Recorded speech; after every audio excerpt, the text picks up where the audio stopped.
Okay, let's go ahead and get started. So, hey everyone, my name is Shireen, and I'm here with Zainab, and we're so excited to be sharing our training about Scrappy DIY design with all of you. I'm a designer and digital organizer at Emily's List, and now it's my full-time job, but I got started in graphic design because I wanted to make graphics for a Harry Potter fan forum when I was a kid. And so I was just really interested in art, and I had the internet, and I kept seeing all of these really cool graphics that I wanted to make them too. And so I just followed my curiosity, found free tools, and started designing. And after college, I started working in communications, where I was often just thrown design assignments with few resources and little guidance, and really had to find tools and figure out how to make cool design. And so I gradually got a lot better at it. Hi, and then Hi, my name is Zainab. I am the creative director over at the Democratic Governors Association. So like Shireen, I got my start at a very early age. When I was in 6th grade, I loved making graphics for to impress all the other kids on neopets.com. So from there, from GIMP to PaintShop Pro to Photoshop 8, I had to find resources, like whatever resources I could, wherever I could. So I mean, I wasn't really planning on spending my allowance on stock photos.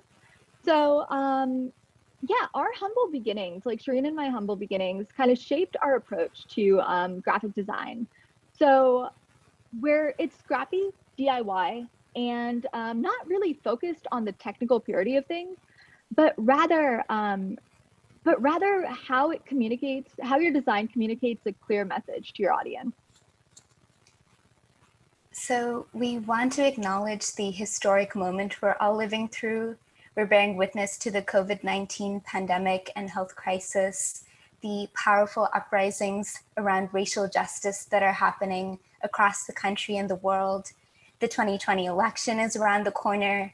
There's literally just so much to be paying attention to right now.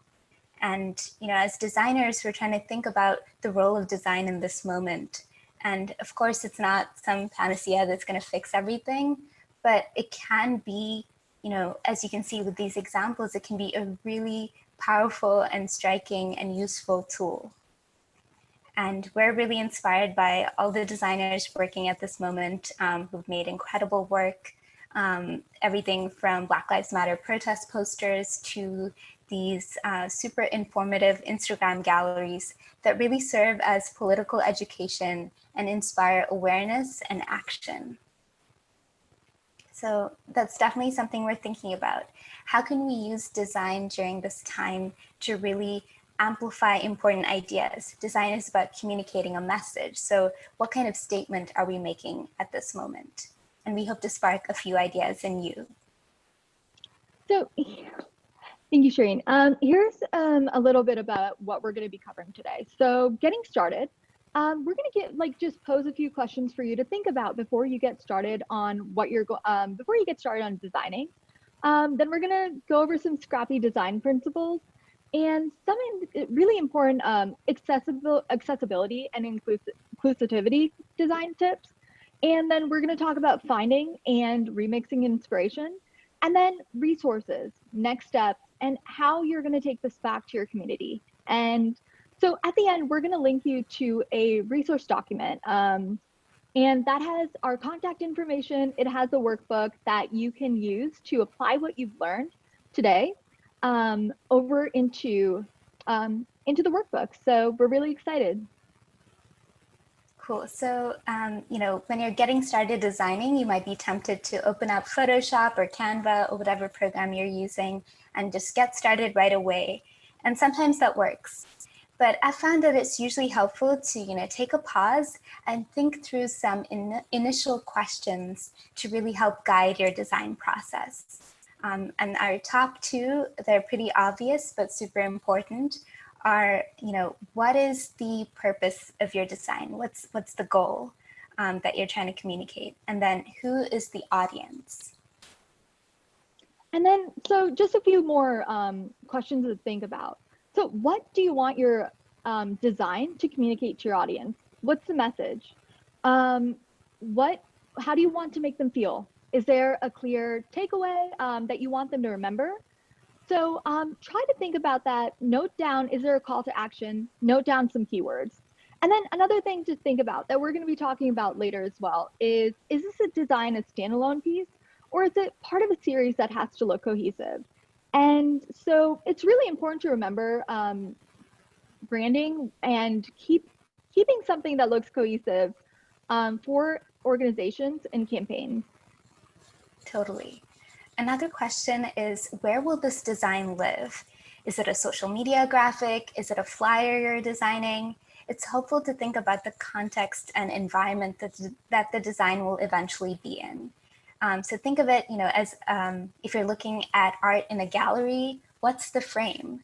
What else is on the wall, or what else might be on your viewer's social media feed? And this also impacts technical aspects of your design, such as the image size and dimensions and the color profile.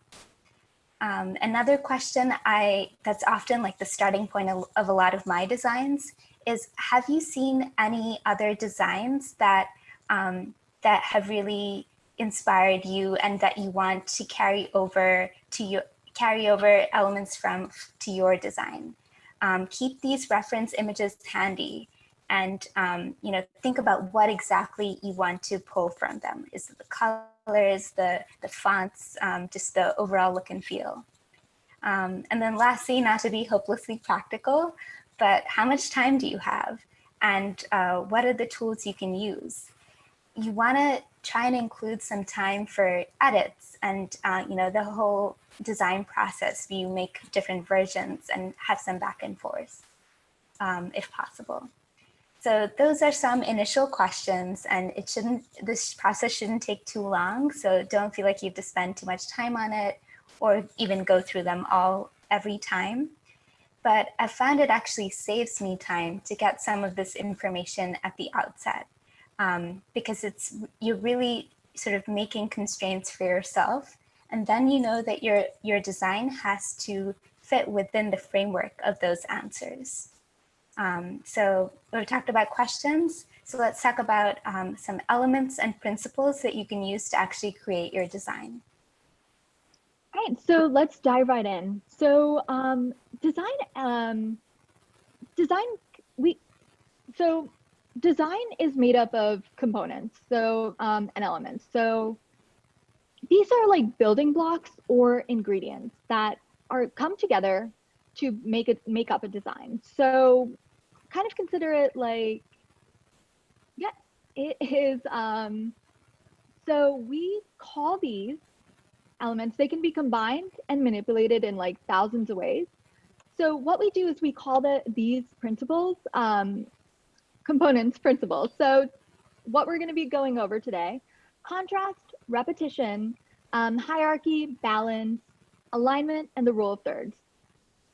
So just to start off with contrast. So contrast is is a difference between two elements. So such as a sharp dark outline defined against a lighter background. So what it does is this helps guide people's attention to your work and to your message. So when take Governor Wolf's branding, for example. So Pennsylvania is just obsessed with the colors blue and yellow. And my favorite thing about this is the navy and the yellow are just so, when placed on top of each other, you can read the text from far away. You know what's important, and your reader can just follow along. You can use it to highlight important content. So repetition can look like repeating the same colors or shapes across your design. And if you're working with an organization's design guide, like I am at Emily's List and Zainab does at the DGA, we try to repeat the same colors and fonts to build a sense of brand cohesion and have a recognizable look across most of our designs. Repetition can also be used to create emphasis. So I've been seeing a lot of social media graphics with the same kind of declarative statement repeated many times across the design for emphasis. And I also love to see repetition in memes, which, that's arguably repetition. These recognizable visual concepts and jokes and formats are repeated and remixed and in really creative ways. So love memes forever. So hierarchy. Hierarchy creates a sense of order and direction to your design. So it guides people's attention to what is most important.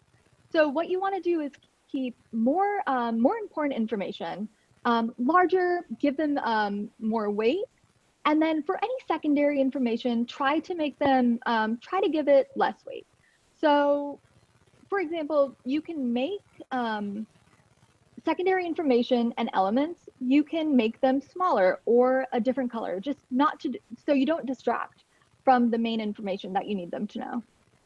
But on the other hand, what you can do is also, it's like you can make the secondary information smaller if your goal is to get people to stop and listen. So for example, last week, what happened is college football players put out a graphic demanding a seat at the table for negotiations to come back to play at their schools. So a lot of the reason why this went viral is because people were focused on the top part, which is hashtag we want to play. So a lot of people who don't support athletes getting paid or college athletes being treated like professional players kind of got like, hell yeah, and signal boosted it, not realizing that they were actually, what they're talking about in there is talking about starting a union, organizing a union. So that being able to, so one of my favorite things about this graphic is that a college student made this in 20 minutes. So what happened here is that as long as you use these principles that we're talking about to help create just a sense and an order to your piece, you can keep the design as simple as possible, and it will still help you communicate the message to your audience. So balance helps create structure for a design through symmetry or tension. And symmetry, I'm a Libra, so imagine like scales that are evenly balanced, and the whole design looks like, there's equal weight on each side and it's pleasing to the eye. But balance can also be used to create tension. And I love this Gorilla Girls example on the left. You're seeing less than half the picture, which, the balance is clearly off. There's so much negative space. The text is smushed to the right. But it really, is intentional and serves their message, which is about the lack of representation of women artists and artists of color in mainstream galleries.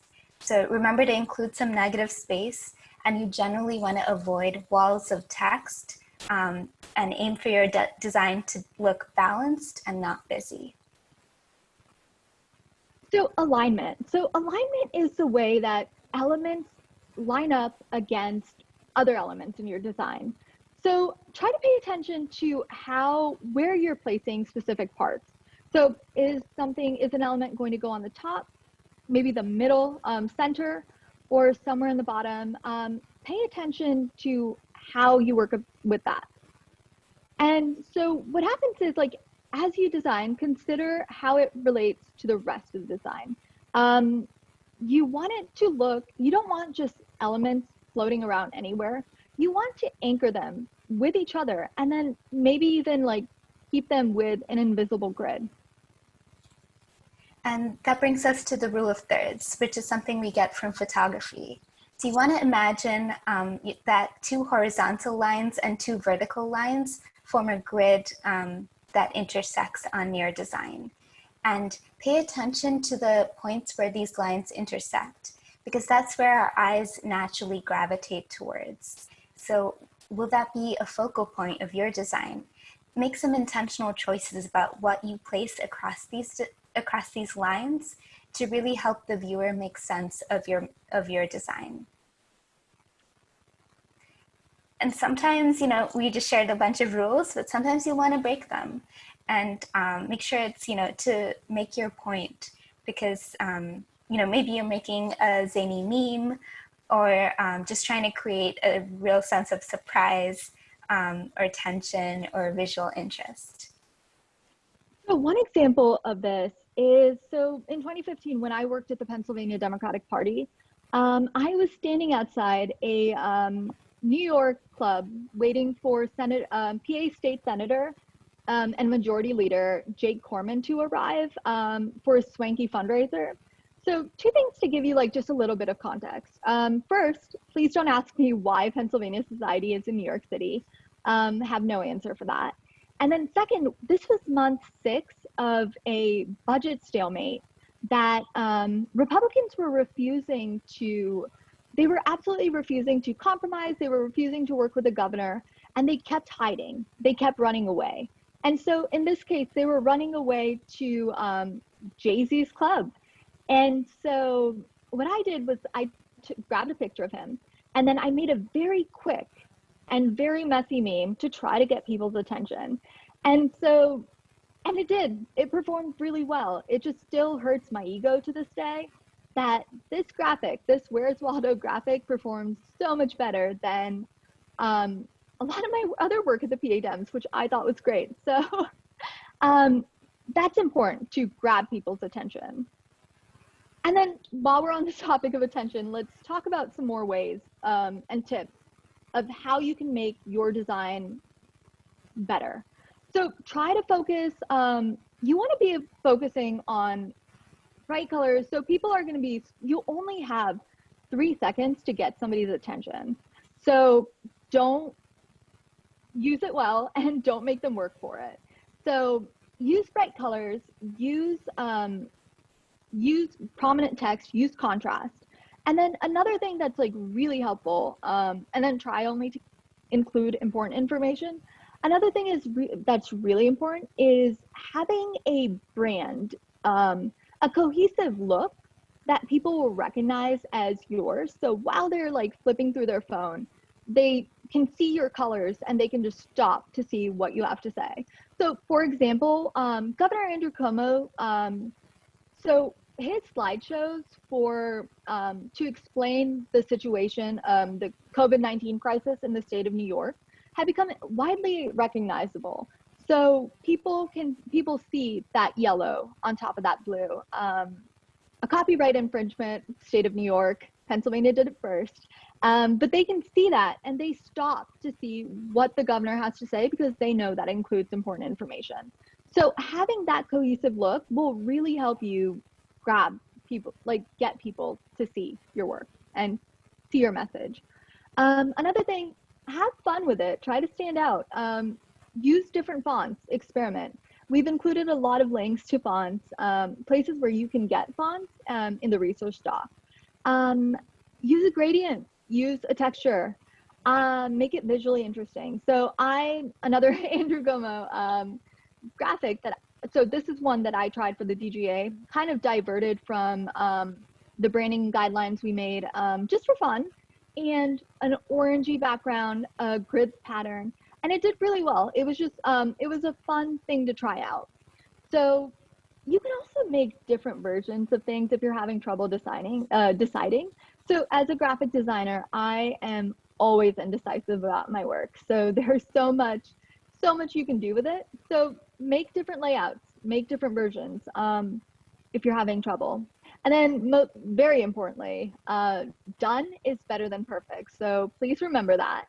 And finally, save your work. Just please save your work. That's super important. You want to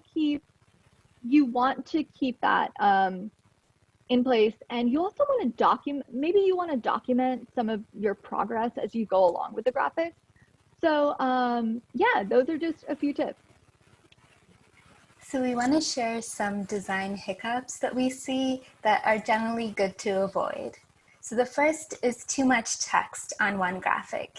we've talked about how you really want to prioritize your message. You have 3 seconds, so less is often more. And you want everything in your design to be readable and quickly digestible. Another hiccup we see is too many fonts. And we know like fonts are super fun, but generally you want to avoid using multiple types of fonts, like more than 3 on a graphic. So try to pick 1 to 2 font families and then use variations of them, such as bold or condensed or all caps, that really create contrast.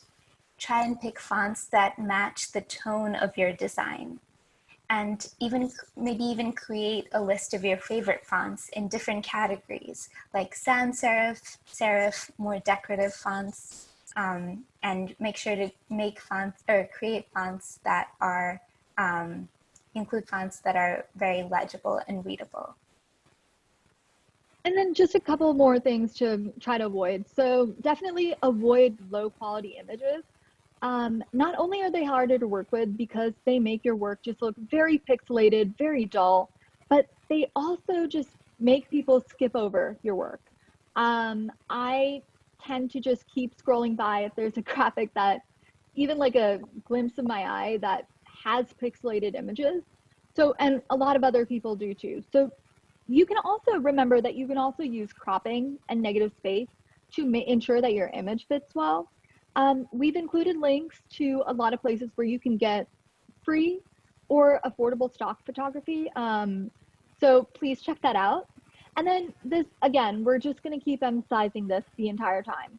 Aim for contrast. Try to avoid overlapping bright colors on top of each other. So a bright colored font on top of a very bright background, it's just going to be unreadable. It's harder for your audience to see what you're going for, and you want to make sure that everything has contrast. One of the reasons this is really important to think about is accessibility. So accessibility is a really important topic, and we just want to touch upon it today. It's not something people often consider when starting to create their work and in design, but it's just, these guidelines are super important to remember. So while design is primarily visual, you have to remember that people may have different needs or ways of consuming information. So try to think about, you need to make it widely accessible, including for people who have color blindness, dyslexia, astigmatism, and other visual, physical, cognitive, neurological disabilities that make it harder for them to consume. And then also a really important thing to remember is that maybe your audience has a different language, speaks a primarily different language than English. So how does your design communicate your message to everyone, including them? If you're making an important point about free testing, try to just make it as obvious as possible because it's important information and you want to be able to communicate it clearly. So as we keep emphasizing, contrast is really key. As these graphics show, high contrast is more accessible. And accessibility is not really optional or a courtesy or a favor. It's a human right.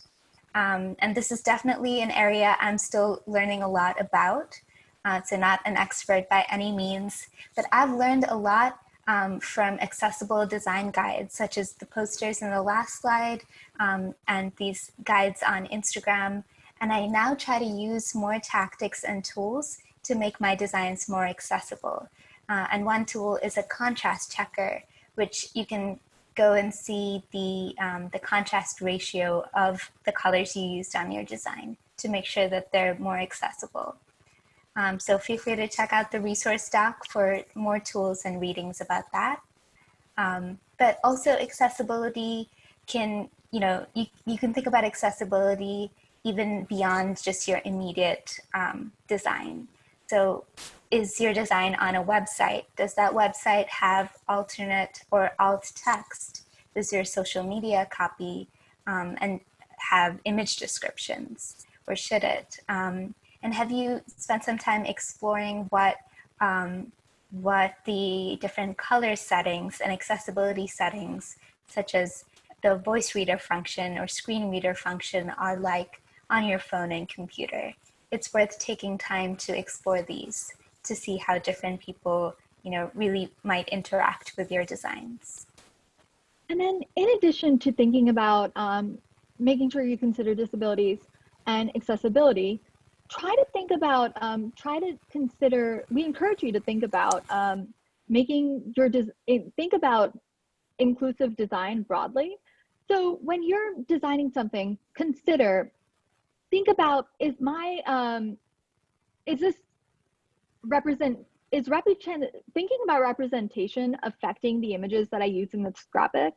Am I appropriately crediting the source that I use their content? And then we've included in our research doc that we really love, we've included links to articles that cover topics like anti-racism and design, and we really hope you can check it out.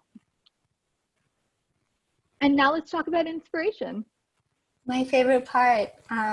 So you've probably heard the idea that nothing is really original. I believe that, and the scrappy designer knows that they don't have to reinvent the wheel. Obviously respect copyright, respect and credit, and if possible, pay artists. But sitting down to a blank canvas can be pretty daunting. The good news is good inspiration is literally everywhere. So spend some time, finding and studying what design you really like. And that's effectively training your eye. And yes, my hours on Instagram are research. So we recommend starting to bookmark and save stuff that you find that you like, whether that's in a Google Drive folder, which I've been using, that maybe you can share with others, a Pinterest board, a Behance board, even just your saved images on Instagram, or in your browser bookmarks, or on a folder in your desktop. And then if possible, try and annotate what stands out to you about different designs, like the typography, just like the cool format that reinvents something that you want to try and emulate and carry over to your design. And you can even put together a bunch of these images and create a mood board, which is especially helpful if you're creating like a series or some sort of campaign or branding for a new publication or small business, or any sort of digital campaign.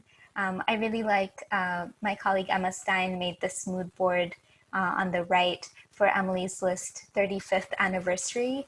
And Emily's List was founded in '85. And so Emma had this vision of using really, bold doing an '80s throwback visually, and put together this mood board. And it really helped kind of ground and be really inspirational for the designs we created. And remember that, design is an iterative process that builds on itself. So you're going to make different versions, you're going to pull in different elements, add layers, create different like edits. And so you can really let your design inspiration guide you, and figure out like what you want to pull in from different designs that you see. Maybe it's the font, maybe it's the colors, maybe it's just the overall look and feel that you're trying to go for. Mood boards are really good for that. So say you want to have kind of a hand-drawn illustrated feel, or maybe you want a really crisp, sharp, bold look. Find some designs that look like that. Maybe you want to go for that really, at this point, iconic, like pastel millennial Instagram brand. Whatever it is, your design inspiration can guide you. And let's talk about remixing design inspiration. Perfect. So Shireen and I are here to tell you that it's okay to remix inspiration. So I know that color is really hard to work with. It can where do you start? What works together? It's kind of a hard process, especially for me.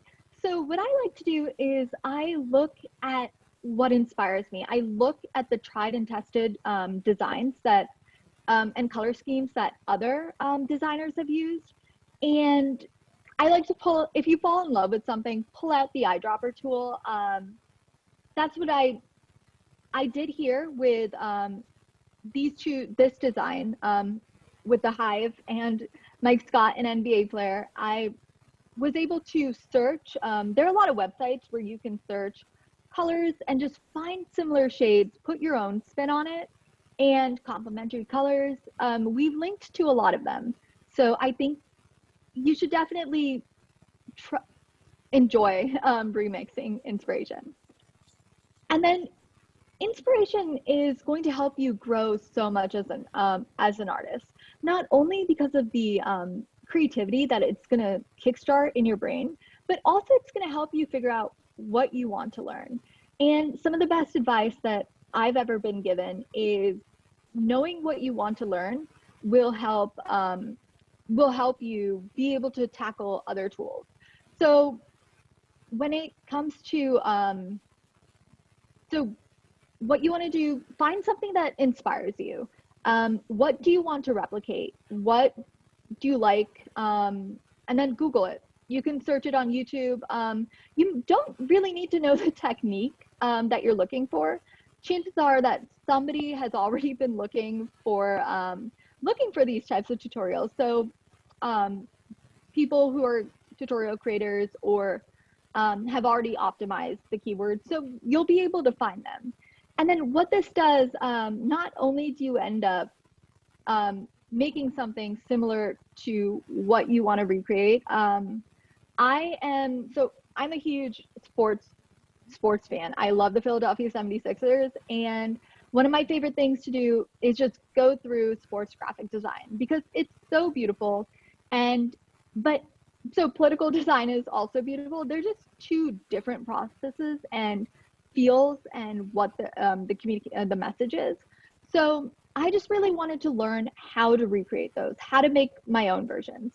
I went through a couple of YouTube tutorials, and what that did, I made my beautiful piece of art. And then but I was also, while I was doing that, I was able to learn tools that previously intimidated me.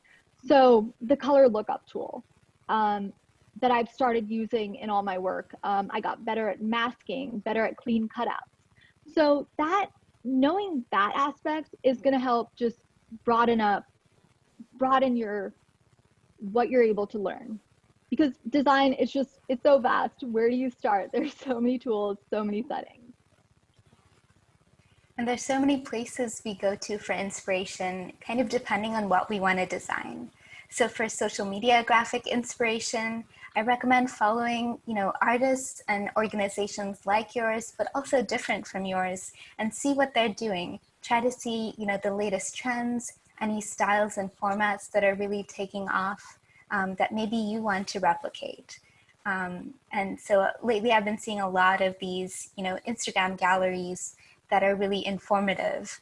I've also been seeing a lot of soft textures textures and gradients that are really cool.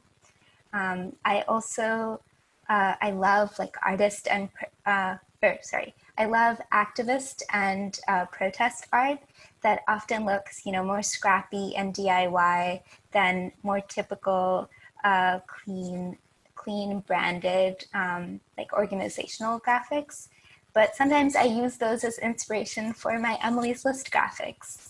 I also love corny WhatsApp graphics that, have a ton of flowers and sparkles and cursive fonts. And maybe it's not something I would necessarily want to design, but those are super shareable. All my aunties are forwarding them. So what about them makes them so shareable? It's worth thinking about. I get inspiration from newsletters I subscribe to. I highly recommend the Eye on Design newsletter. I also love Kimberly Drew's Something I Saw, where she sends these really powerful kind of museum fine art pieces. And those can inspire scrappy designs as well. Really anything can. And it doesn't have, your inspiration doesn't have to be limited to what you can find online. Pay attention to the things around you. Going for a walk around my neighborhood, I see posters that organizers have repasted on lampposts, and I think about that looks so cool. Like, how can I potentially mirror that kind of textured, crumpled flyer look in my digital designs? Or I see like public health posters about COVID symptoms that focus on like icons more than even words that might create a language barrier, and really try to break down this quite complex public health crisis into really digestible, easily understandable information. And so I find it really helpful to find inspiration like this, but also share it and create a conversation around it. So at my work, the other designers and social media team, we have regular brainstorms where we share design inspiration. We even have a design inspo Slack channel where people can just drop in cool designs that they've seen, and then we get to talk about how can we, be inspired by them, and what can we make with these design inspirations. And then I'm a huge Behance.net fan. There are a lot of websites out there that artists can showcase their work. And what I love about, so Behance, dribble.com, what I love about them is that all of my favorite professional designers, which we are too, but so all of my favorite designers, because we're all professionals, we share our artwork. And so looking at some of my favorite designers from sports teams, brands, corporations, even large and small campaigns, it provides a lot of inspiration from the best of the best. And then I highly encourage you, Shireen and I both highly encourage you to also share your own work so that somebody can get inspired by you. Totally. And whether you want to freelance, design for a resource-strapped campaign or nonprofit, or even just grow your design skills, you can find the right tools. And scrappy designers, make the best use with what they can find. And you can find the right tools if you just look for them. So Google, there are free resources and answers to your very specific design questions. But we thought we'd do some of the work for you. So our resource guide that we've been plugging throughout has links to download fonts, textures, photos, and other resources, everything you need to help your design vision come to life. And then, so just a few more places that you can look. When I was a freelancer, I invested in a subscription to a Graphic Elements website. So if it's within your budget or your means, you should definitely think about that. So right now, it just seems like large campaigns, corporations, the big public relations firms seemingly have access to like unlimited stock photos, unlimited music, unlimited fonts, brushes. So, but I mean, they do. But you also, because we're all scrappy designers here, you can also find those licenses with Graphic Elements websites like that. So if it's within your budget, if it's within your means, that might be a good place to start, because it gives you unlimited licenses for stock photos, for graphic templates, and things like that. So you're getting a lot of similar stuff that the big firms campaigns are, but at a fraction of the cost. So I highly recommend looking into that. And then, okay, so we are working with a lot of free stuff here. So one of the most important attribution thing here is to learn how to attribute properly. So crediting the source is just the right thing to do in general, but you also want to, when you're making graphics for non-personal use, you have to just be very mindful of how you're attributing the way the creator wants to be credited. So we have a link to guides in our resource doc that will help you kind of walk you through that. But what happens is like you got to cover your own ass. It's just not worth getting a cease and desist letter. So make sure that in every graphic you do, if there's something that the artist wants to be credited in, you have to add that. So we've talked about a lot of stuff, from design principles to questions to remixing inspiration. So what's next? Try and remember the main messages of this presentation. Remember that you're trying to tell a story and you have a message to get across. So make intentional design choices that really align with communicating that message. And we hope that you feel ready to start creating designs that have a clear message that resonates and maybe even drives people to action. But it's going to take some practice. But remember that no matter what design level you're at, your taste and your intuition matters. Practice, be persistent, be resilient, and be resourceful. And you'll be a fabulous Scrappy designer. We believe in you. And I believe that we're better off if more folks, especially people like us in the progressive field, know these Scrappy design tools. And you just learned a lot of them. So even though we did all the talking today, we have a lot to learn from each other. And inspiration is everywhere if we just look out for it. So what are you committing to doing? You might not get everything right away, but design is a process. So you're going to keep growing and learning and building your skills if you start and practice. And Zainab told me this, and I really love it. It's one of the biggest ways to grow is by knowing what you want to learn. So what kind of design do you want to do? How can you connect with other people who are also interested in design? And how can you use design to really amplify and highlight the issues that you care about? If you don't already have one, we recommend trying to find a creative community, folks that you can, talk design with, share inspiration with, even share your own designs and get some feedback, whether that's with, just a chat with coworkers or friends, or even joining a more formal group like Creative Mornings, Design to Divest, or even just following other designers and learning from them. So you can see if there are any design projects that you can take on, such as at your work, or maybe on a freelance or volunteer basis with an organization that you care about. I feel like design skills are always in demand, and I've gotten a lot of side projects that people just needed someone with some Photoshop skills to make a flyer or something like it. And that's been really fun.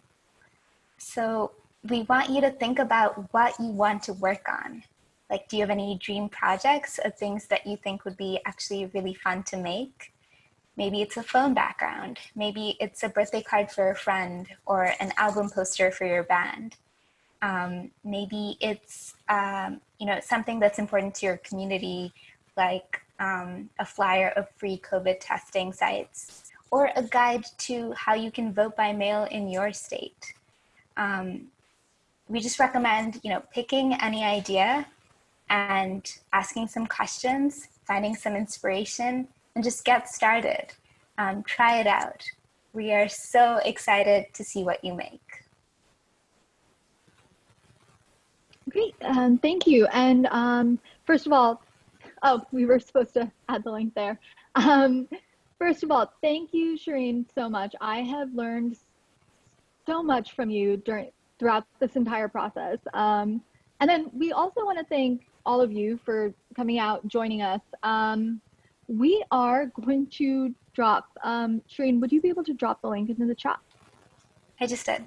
Oh, perfect. So we just dropped the link to our resource doc in the chat. And then I am trying to figure out how to open the question and answer period because I do think we have some time. I can't figure it out.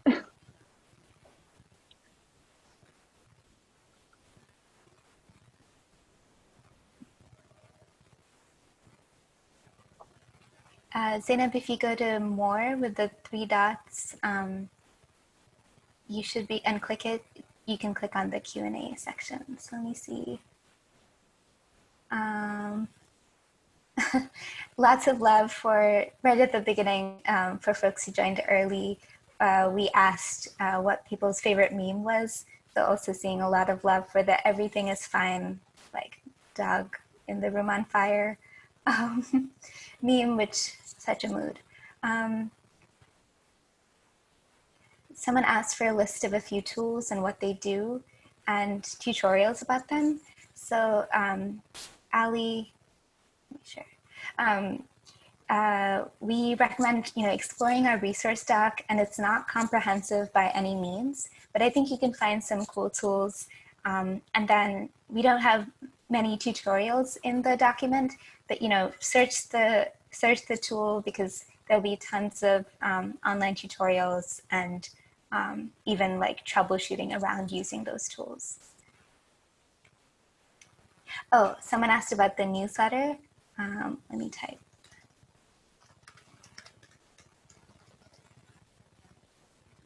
So it's this publication, Eye on Design.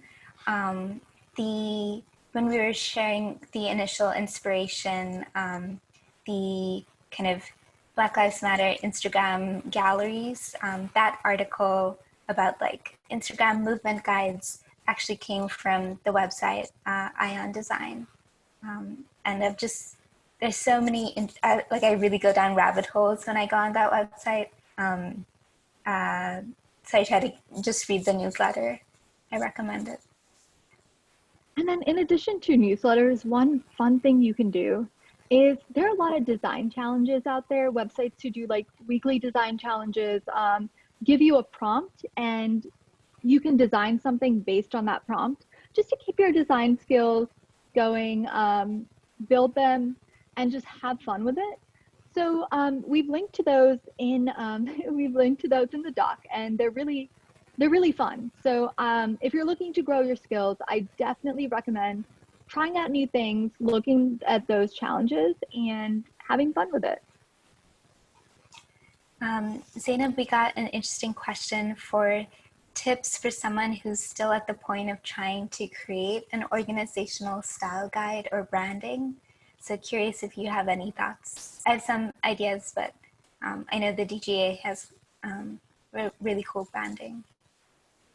So branding is definitely fun. So a lot of it for me was just Shireen like talked about this a lot, like mood boards, figuring out, spend some time putting your inspiration together, and then start looking at that when you start creating color palettes that are going to meet the tone of what your organization is. So for us, the DGA, we're a lot of fun. We do just such great work. So putting in that extra blue and purple gradient to kick that in and make us stand out a little was really cool because a lot of Democratic or progressive organizations, I know that a lot stick to blue. And that's something that makes Emily's List stand out so much is when you see them, you know them. So I would recommend looking at their websites like coolers.co that have amazing color palettes and tools that can help you build your own color palette. And so I would recommend looking at that. For fonts, I really like this. So Font Squirrel is a great place to look for fonts. I personally this app costs money, but I have purchased an app, and I think that we'll look for free versions of it, but Typebase .app, that helps me organize my fonts and try to see what works together. So play around with that there. Fontsanduse.com. When you're doing branding with that, fontsanduse.com is really helpful because you get to see how different fonts that you're thinking of look together.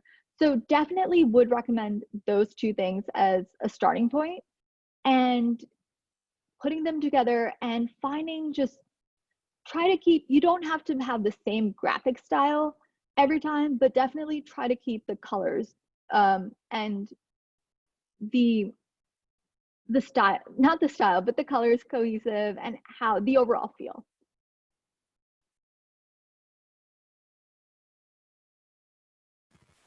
I totally agree, Zainab. And yeah, I think, Anna, it's a really good question, and it's sort of a multi-part project. So I would try and like break it down to, the different like subheadings within your eventual style guide.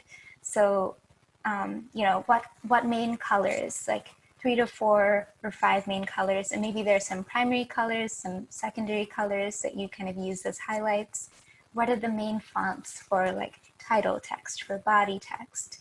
And then, include some examples of graphics that use the style guide correctly. Maybe have, clear borders and, use all the colors and use the logo the correct way. But maybe have some examples just as references that that don't meet the style guide. Like maybe, for whatever reason, it's helpful, at least for me, to see some examples that that are what you're trying to avoid as well.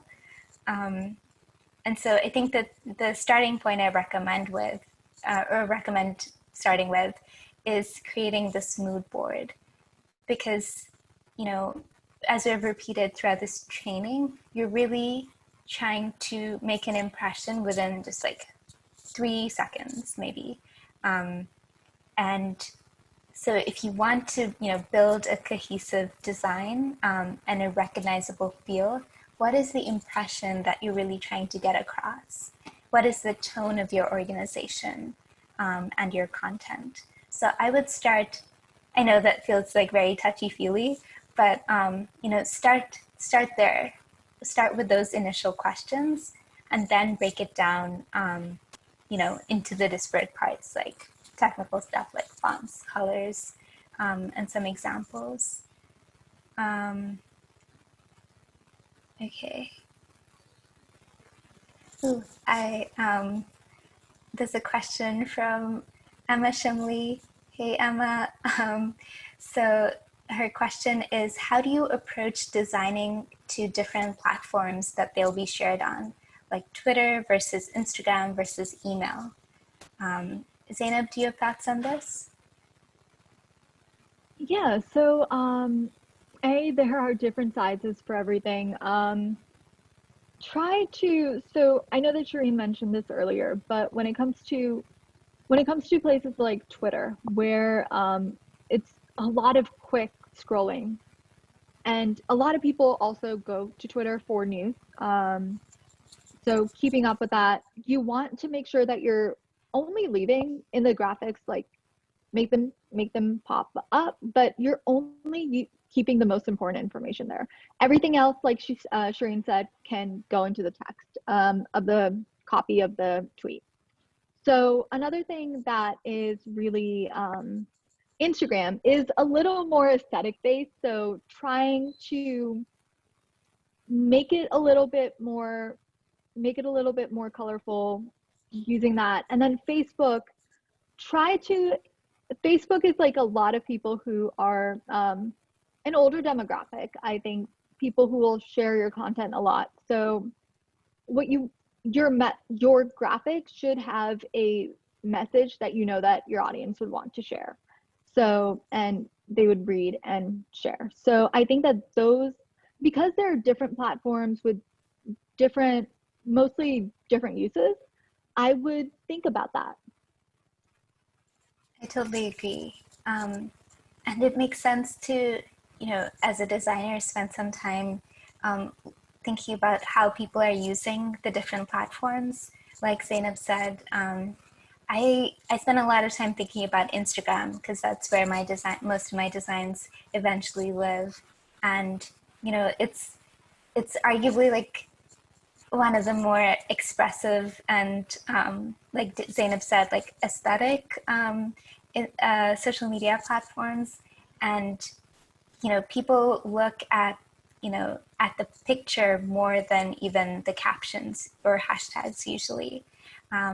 So how can you really stand out on someone's feed, but also not stand out so much that not look off, not look out of place? So the Instagram style that Emily's List tries to go for is kind of a little different from our Twitter graphics. On Instagram, I feel like we're trying to be fun and feminist and bold, and there's all of this amazing like feminist political women in politics graphics being shared. And so how do we use our Instagram graphics to really plug into those conversations and try and like attract similar audiences? So those are some things I think about. I have a question from Brittany that I think we can answer live, which is, what advice do you give to designers who are just getting started in the progressive space? And I think, Zainab, I'm sure you have great thoughts. I think my initial thought was like, it's okay to, it's like a reassuring thought that I think I said earlier, your taste matters, even if your, skills aren't, as amazing as you would like right when you get started. Mine certainly won't, and mine still aren't, like, and I'm a professional designer. So I think, to have some, like, I don't know if you want to say like design heroes or just like inspiration. What are some designs that you think are just like fantastic, that you want to aspire to and get inspired by? And then think about, like, break it down, like, what about them is so cool? They usually, I imagine, like, have a clear vision. They don't seem, they seem authentic and have a clear point of view and seem to be like speaking straight to the audience. Maybe, I don't know what your design inspiration specifically is, but I think if you, at least in my experience, it's hard to like break it down to a formula, because even though, as we shared a lot of principles and rules and do's and don'ts, it is an art, and you're going to have to like make tweaks and make edits and get feedback. So I think what's been most helpful for me, starting off in design, is trusting my instinct and my taste, being really receptive to feedback and trying to learn from it, and being resourceful and resilient, and looking for ways to improve and ways I can practice different techniques to really get better. Zainab, do you have anything to add? I'm thinking about the new designers who are coming into the fold, and I love it, and I want to encourage them and encourage all of you to really experiment and do your own design. Just remember that everybody starts somewhere. You cannot look at you can't look at Emily's List and think that that's what you have to, like, you have to immediately get there. It takes time. I've been building my skills, like, especially for political skills. It's taken me 5 years to get here, and I'm still going to be improving every year. Every time I get to experiment with something new, I get better. So just keep at it. The most important thing that you're doing here is that you, progressive designers are helping get a message across visually that we really need to capture people's attention. So just don't give up, keep growing. And it's going to be really, find some tools, use the free tools that we've linked to, programs to design, practice with them, and do not just don't worry about, your work is good. Whatever comes out, if you like it, that's good. Publish that. We need that. We need people to know those messages just really well, especially for smaller causes that may not have as large of a budget to have their own designers. So please trust the process.